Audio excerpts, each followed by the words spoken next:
Rex, on the other hand, she's a different character. She does not back down. She will try you. Finally, it's time to let Blue out of Rex's enclosure, and Rex is going to go back to where he started. Today is finally the day that Blue is going into his enclosure. We finally got the animals out of that spot, and Rex is going to be able to get her whole entire enclosure. If you guys haven't seen that video, we had to divide up Rex and Blue because Rex was beating up Blue. It's the part of the life of a cassowary. When they start growing up and starting becoming mature, they spread off into the jungle, and they don't live with each other. They're solitary animals, and then during breeding season, they find each other again, and then they'll breed and go off onto their own again.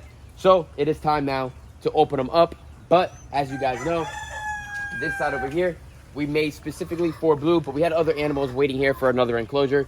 And what you want to call it, we have the slide door here. The slide door was pretty much for two things. I was praying and I was hoping. I had a couple mentors of mine that were able to keep the cassowaries together for the whole entire life. Obviously, that wasn't able to happen. So that's going to be the breeding door right there. So when Rex is ready to breed, open up the door, Blue will be able to go and breed her, and then they go back off onto their own spots into the jungle. So what's going to happen here is there ain't nothing in here. It's very bare. We have one strawberry tree here. We have one Barbados tree in there as well. And what we're going to do is, what you're going to call it, take away this little shelter we have in there, because that does not need to be in there anymore. And then eventually we're going to probably figure out what tree I'm going to add right here that throws small berries for these guys to be able to swallow whole without me having to cut anything. Like this one right here, the strawberry tree. It drops a ton of these little red berries right here all the time. Well, this is not ripe yet, but nice bright red berries. They actually taste like Fruit Loops. Tons of fruit, drops all the time. Very good shade tree. And these guys don't really like the sun. They, obviously live deep in the jungle. So what we're gonna do right now is make sure everything is ready inside of here and prep it all up. We have to take off all that one shade cloth on that side so that Rex and Blue can see each other, and take off these shade cloths here. So let's get that going. And we also have a Milwaukee staple gun that we actually purchased for the new ranch. And this is gonna be the first time ever using this at this ranch and not using a hammer and a nail. Cassandra and I really know how to use a hammer and a nail very well. But we're gonna finally cheat after 10 years and use this Milwaukee nail gun. I mean, they just came out with it probably a few years ago, but this thing is bad to the bone, has some real big giant staples. Check these guys out. And I mean, it eats right through the wood perfectly. Very sharp, very strong. You'll see in a few minutes. But for right now, let's take off all the shade cloth and prep it all up to get Blue into his enclosure. All right, so we already took off all the shade cloth that we're gonna take off. We're gonna keep that backside on from over there, because where they're at over there, it kind of gets blocked from my neighbor's house. But over here, when people are driving, you're gonna see a giant peacock looking animal, and I really don't want that to happen, even though it's about 3 acres that way. People have eyeballs just like I do. This hog plant I thought was completely dead, but I just broke this branch up here and it's actually alive. And we look really closely, we have a couple little sprouts coming in. The animals in here really gurgle this thing up. The cassowaries are not gonna do that. So she's just gonna walk by it. These leaves will start growing. As you can see with that tree there, we had a plant protector around it and they messed it up, but this tree's okay. We have this Barbados cherry over here. We're gonna take this guy mesh off as well, so that this thing could just freaking grow and get as fat as possible. Blue does have bushes inside of his enclosure already, and he's pretty good. He doesn't really mess with them too much like Rex does. Rex just freaking destroys everything. She's a very destructive bird. You can see the difference. Rex's side has grass, Blue side has weeds and grass, and this side should really grow really thick with all of the nutrients that were inside of here. So that would be a really good big plus for Blue. It would look really nice. Perfect. We got this out of here. Get this out. We're just clearing everything inside of here, because all of this stuff in here is not going to be for Rex. They don't need any of that. It's already looking a lot bigger than what it was already. Let's take out these 2 pallets. We'll keep that little shade thing in there, even though it's really probably not necessary. I'm kind of nervous. I might actually take it off. They might clothesline themselves. Really no reason why. They have shade right here. He has plenty of shade right here. And the only time he has sun is from, I would say, from 11 to about 2. After that, this bamboo, the shade from the buildings and everything covers the whole thing, and it's become completely full of shade. So I'm gonna take that out. I actually don't feel comfortable with that. This area does get a lot of water. All the water comes down to this spot. So this side actually holds a lot of water, which is fine because they do like water. They actually do like to swim. And during the rainy season, you'll have a spot to just cool down. And in the wild, what it's called is they wallow. They'll wallow inside a nice spot, and they'll do that right here. Blake likes to only use his hands. Tell you one thing, I feel like I'm back in freaking Peru. It is humid out here, you guys. Second rainstorm of the day, more like a sun shower. But those sun showers cook you. Because then the sun comes out real hot, and it is a different type of weather. I love when friends come over here from other states. They want to see the ranch, and they think they're outdoor boys. Not even 10 minutes out, they're freaking. They look rough. They look rough. It is hot, boys. But things are not gonna get done sitting inside in the AC. That's all I'm gonna say. It was pretty funny.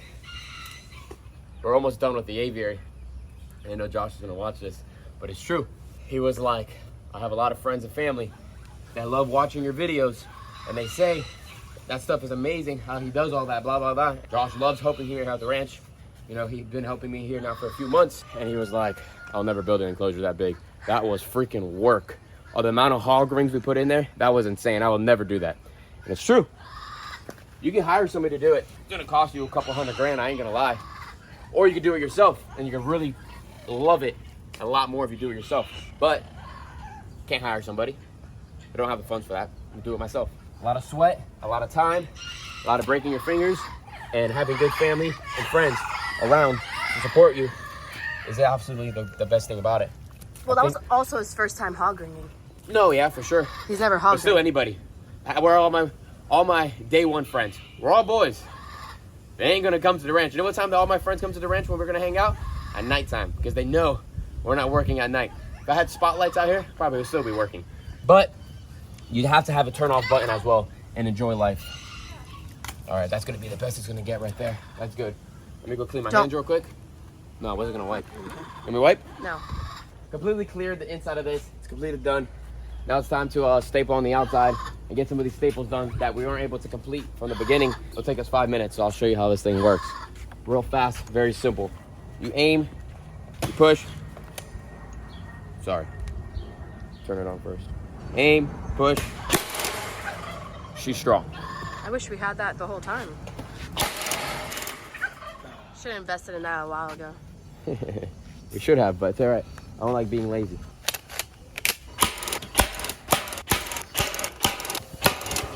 You see already, Shade's already trying to pick up in the corner for the, no problem. Finally, it's time to let Blue out of Rex's enclosure, and Rex is going to go back to where he started. This is where the old chicken coop was at. This is where they both raised up for the first 2 years, and it entered off to this side. But now he's going to get this side completely to himself until breeding season, and he'll move over. So let's open her up and let him come in slowly without pushing him for no reason. We got to get water in here, the whole 9 yards. So she's going to get her watering system right here, and he's going to get the smaller one over there. So there he goes right now. He sees it's open. Oh, there. You're in a new area, bow cowboy. Blue's in his enclosure. Start taking down all this hay string that we did over here, and then start taking these panels out.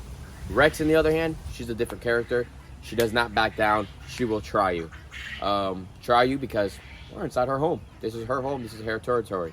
So let's clean it up and let her have this whole entire thing.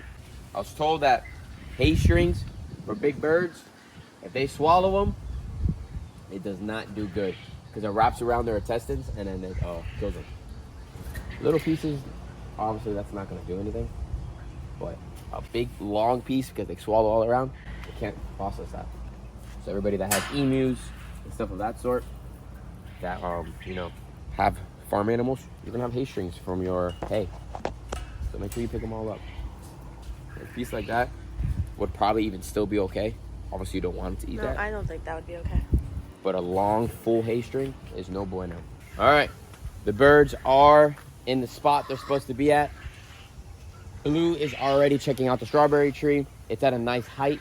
We're gonna add at least, I'm thinking probably another guava tree inside of here in that backside, and then maybe one more tree over here, and just keep the front a little bit more open if needed. But other than that, it is looking good. I'm happy the birds are back where they're supposed to be. Rex's side is fully filled. I know her side's a lot bigger, and you guys are probably like, oh, why is her side so much bigger, blah, blah, the whole 9 yards. She's gonna become a lot more of a larger bird. She is the one that lays the eggs, so I want her to have more of an access area that she feels more comfortable with to lay her eggs. Nice grassy areas. We're gonna definitely add some grass inside for Blue's area as well, but they got their enormous enclosures. They have one side. That is all, you guys. Video is completed. We're gonna grab this water tub and put it over there for Blue, and pretty much it, you guys. Pretty much it. I'm glad we got this separated, guys. We got this done. So stay tuned for the next video, guys, because we have a surprise for you guys. I know the title and the thumbnail was a little bit, probably pissed some of you guys off, but you're going to see why in the future. Give this video a thumbs up, subscribe to the channel, and I'll see you guys in the next one. Peace out, everybody.